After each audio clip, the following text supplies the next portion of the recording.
புத்த பெருமானுடைய வாதமே சூனியவாதம் தான். அவர் இந்த சூனியத்தை மையமாக வைத்துதான் பல்வேறு விஷயங்களை இந்த பிரபஞ்சத்துல செய்கிறார்.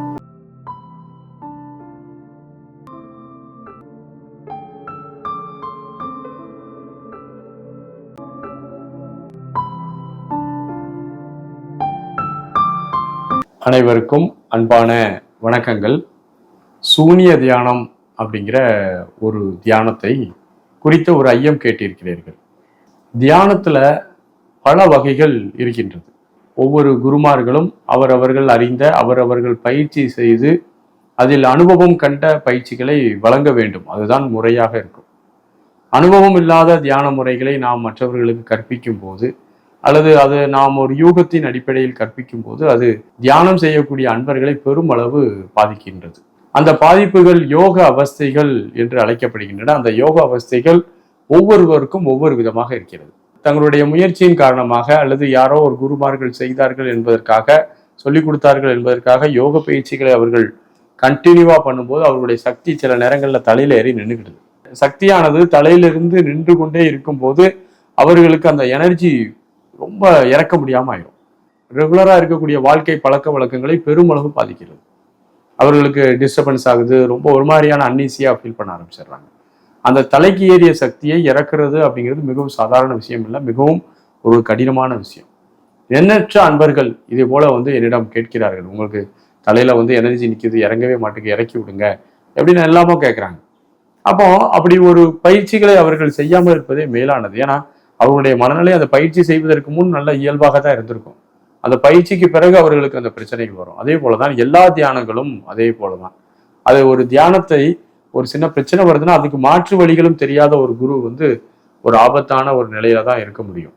அப்போ ஒரு மாணவர்கள் ஒரு பயிற்சியை கற்றுக்கொள்கிறார்கள் என்றால் அந்த பயிற்சியினால் ஏற்படக்கூடிய அவஸ்தைகளை அந்த குரு ஓரளவு சமாளிப்பதற்கான பயிற்சிகளை மாற்று பயிற்சிகளையும் மாற்று வழிமுறைகளையும் நம்ம வச்சிருக்கணும். கடுமையான ஆசனங்கள் செய்யும் போது அதற்கு மாற்று ஆசனங்கள் இருப்பது போல தியானத்துல ரொம்ப கடுமையான பயிற்சிகளை மேற்கொள்ளும் போது அதற்கு மாற்று பயிற்சிகளையும் அந்த குருமார்கள் தெரிந்து வைத்திருந்தால் கண்டிப்பாக ஒரு ரெக்கவரி பண்ண முடியும். சூனிய தியானம் என்பது மனதை நிர்மூலமாக்குவது. பொதுவாக இறைவனையே நிர்குணத்தான் என்று அழைப்பார்கள். நிர்குணம் என்றால் என்னென்றால் எந்த குணங்களும் இல்லாத தன்மை, எல்லா குணங்களும் பொருந்திய தன்மை அப்படின்னு கூட சொல்லலாம், அல்லது குணங்கள் அற்ற ஒரு தன்மை என்று சொல்லலாம். எவ்விதமான குணங்களும் இல்லாத ஒரு தன்மையே ஒரு முக்கியமான ஒரு தன்மையாக கருதப்படுகிறது. எல்லா குணங்களையும் கடந்த ஒரு உயரிய குணம், அது நிர்குணத்தான் என்று இறைவனை அழைப்பார்கள். நாம் தியானத்தின் போது சக்தியை குவிப்பதற்காக பயிற்சிகள் பண்றோம், மன ஒருமைப்பாட்டுக்கான பயிற்சிகள் பண்றோம், மனதை ஒடுக்கி வைப்பதற்கான பயிற்சிகள் பண்றோம். அந்த மனதை பரவழியில் கரைப்பதற்கான பயிற்சிகள் என்பது சூனிய தியானம் என்று அழைக்கப்படுகிறது. சூனியம் என்ற சொல் பல்வேறு பொருள்கள்ல நம்ம எழுதப்படுது. சூனியம், சூனியக்காரன், சூனியக்காரி இப்படிலாம் சொல்லுவாங்க. அதாவது ஒருவரை கெடுக்கக்கூடிய வேலைகளை கூட செய்யக்கூடியவர்களை சூனியம் பிடித்தவர்கள் என்று சொல்வார்கள். ஆனால் புத்த பெருமானுடைய வாதமே சூனியவாதம் தான். அவர் இந்த சூனியத்தை மையமாக வைத்துதான் பல்வேறு விஷயங்களை இந்த பிரபஞ்சத்துல செய்கிறார்.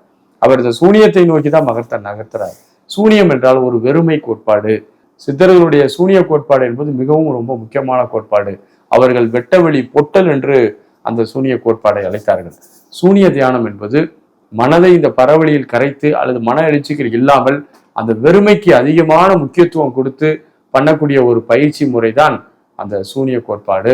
ஆகவே நம்முடைய மனதினுடைய போக்குவரத்தை வெறுமன கவனித்து கொண்டிருப்பதோ, மனதினுடைய ஒரு எண்ணத்திற்கும் இன்னொரு எண்ணத்திற்கும் இல்லை இடையில இருக்கக்கூடிய அந்த சூனியத்தை, அந்த வெறுமையை கவனிப்பதோ, மூச்சின் இடைவெளியில் இருக்கக்கூடிய வெறுமையை கவனிப்பதோ, அமைதியாக உட்கார்ந்து மனதினுடைய எண்ண ஓட்டங்களை கவனித்து அந்த எண்ண ஓட்டங்களுக்கு அப்பால் இருக்கக்கூடிய அந்த வெறுமையை கவனிக்கக்கூடிய ஒரு பயிற்சிக்கு பேரு சூனிய தியானம் என்பது ஒரு பெயர். எல்லா தியானங்களும் இறுதியாக சூனிய நிலையை தான் அடைகின்றன. மனம் எழுச்சி பெறுகிறது, அது அலைபாய்ந்து கொண்டிருக்கிறது, நாளடைவில் அது வலிமை குறைகிறது. அந்த வலிமை குறைந்த பிறகு அந்த கவனிப்பவர் மட்டும் இருக்கிறார். மன எழுச்சிகள் இல்லாத போது அந்த கவனிப்பவர் சூனியத்துக்குள் சூனியமாக இரண்டரை கலந்திருப்பார். அந்த ஒருமை கோட்பாடு தான் சூனிய கோட்பாடு என்று அழைக்கப்படுகிறது. ஆகவே எல்லா தியானங்களும் இறுதியாக செல்லக்கூடிய இடம் சூனியம்தான் என்பதை நீங்கள் புரிந்து கொள்ள வேண்டும். வாழ்த்துகள். நன்றி, வணக்கம்.